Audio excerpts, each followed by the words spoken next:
This has been a year of many unusual sensations for me. Some nights I go to bed and I go, what is going on? What is happening? I am so filled with misunderstanding of the world I've inhabited. Dr. Nick's going to help us out this morning. I say that because it's not just me.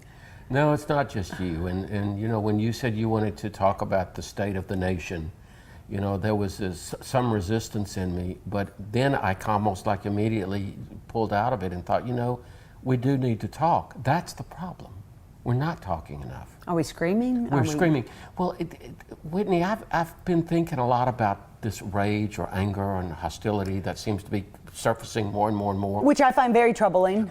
Very troubling, but here's what I find perhaps motivating or positive in it. One of the things that I find myself often having to do in the office with people is help them find their anger. Okay. Help them tap into something that is still in our DNA as bad.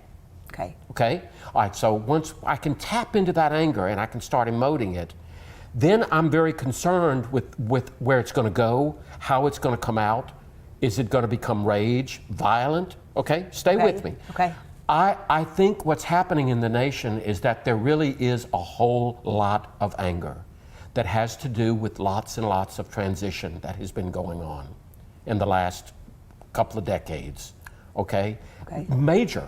I was thinking just the other day, I know it goes back a little bit. Remember not too long ago, the greatest basketball player was Chinese? Right. The greatest rapper was white? True. The greatest golfer was black. Mm-hmm. That is in itself upsetting to the culture because we're not. It's like that's not supposed to be that way. Stay with.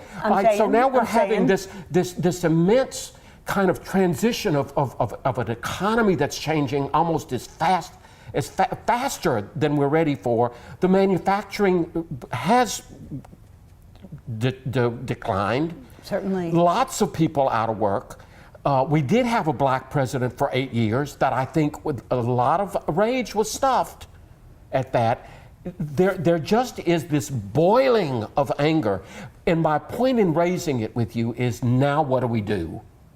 Ooh, right. As a therapist, my job then is to try somehow to take that anger and rechannel it, calm it to the point that we can begin again to say, okay, that's there.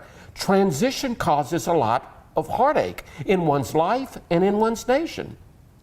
And remember, we're not very highly adaptable. And then one other thing I'll just add to that, I think we've talked about it before.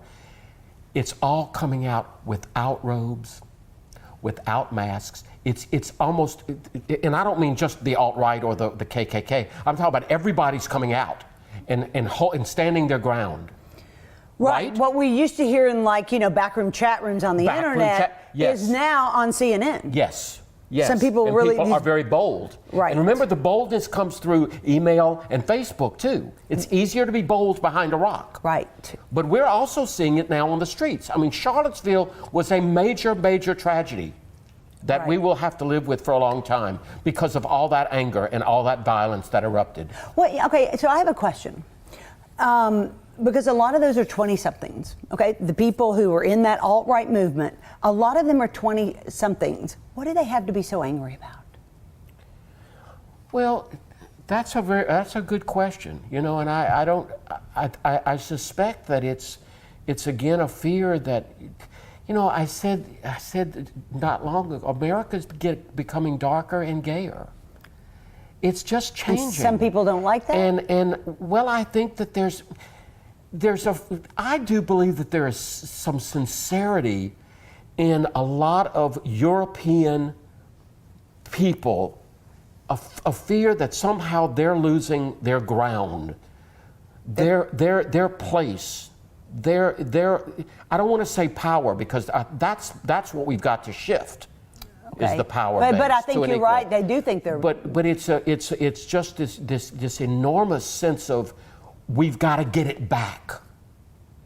Now, but put that up against an angry black crowd that is still fighting these statues that were built, you know, in the early part of the century as part of the movement to deface the black freedom. Right. And all that was done, and that, you know, I think that's opening up, the knowledge base is coming out more and more. We're learning more and more and more. Right. And as we learn, we're becoming almost more and more violent with what we're learning, and we're not talking.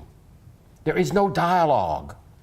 And we're boxing people, so that if I say I'm a Republican, I immediately kind of get balked with, well, you must be this. Right. Or even to say that someone voted for Trump doesn't mean, I honestly don't buy that they're a racist. I think that a lot of people voted for him because they really felt we needed somebody strong to help the nation get back. Yeah, boy. Okay. Yeah.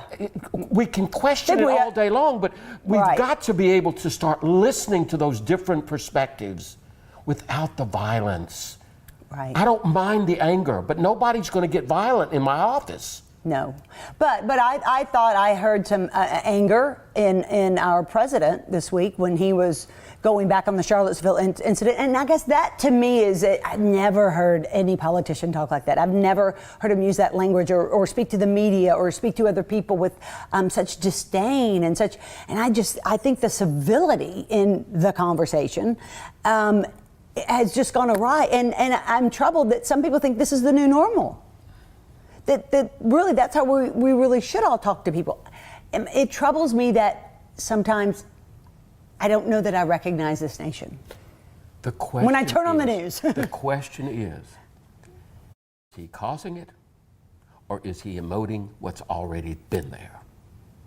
I would say, and he's opening it up to where it's now being allowed in. Mm-hmm. That's the real question. Is it a causality, or is it is it already emoting what's already there? I think there's been this anger brewing for quite some time. Quite some time. Sure. And so is it good that it's bubbling up so that we can kind of talk? Some of those people don't appear like you could talk to them. I wish they could sit in your office and ask those 20-year-olds why they're so angry. What are they so angry about? And why do you feel that, you know, your life is superior to anyone of a different religion or nationality? And were you born with it? What kind of birthright do you feel like that you were born into in this country just because you were born here?